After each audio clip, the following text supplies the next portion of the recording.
PTI रहनुमा फवाद चौधरी का साबिक सदर परवेज मुशर्रफ को जबरदस्त खिराज अकीदत का। मुशर्रफ साहब सर से पांव तक पाकिस्तानी थे। परवेज मुशर्रफ के जनाजे में ना जाने का कहने वालों को शर्म आनी चाहिए। मुशर्रफ साहब एक सर से पांव तक पाकिस्तानी थे और उनकी पाकिस्तान के लिए बड़ी खदमात हैं। PMLN को कहते हुए सुनता हूँ कि ये जी आमरीत है और आइन तोड़ा, इसलिए हम उनके जनाजे में शिरकत ना करें, उनके लिए दुआ ना करें। इन बेशरम लोगों को, स्पेशली ये जो 2 नंबर रज़ा रब्बानी टाइप सारे इकट्ठे हुए हैं और पीपल्स पार्टी और नून लीग के जो लोग हैं, आप लोगों को शर्म आनी चाहिए इस तरह की बातें करते हुए।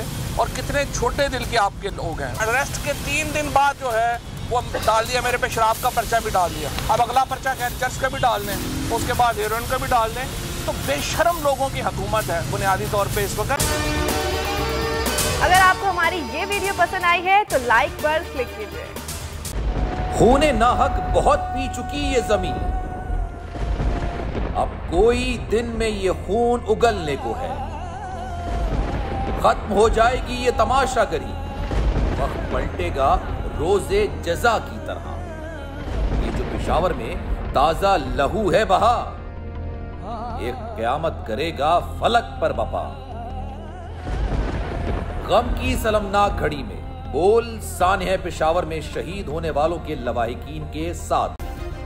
सब्सक्राइब करें और बेल दबाएं ताकि कोई खबर रह न जाए।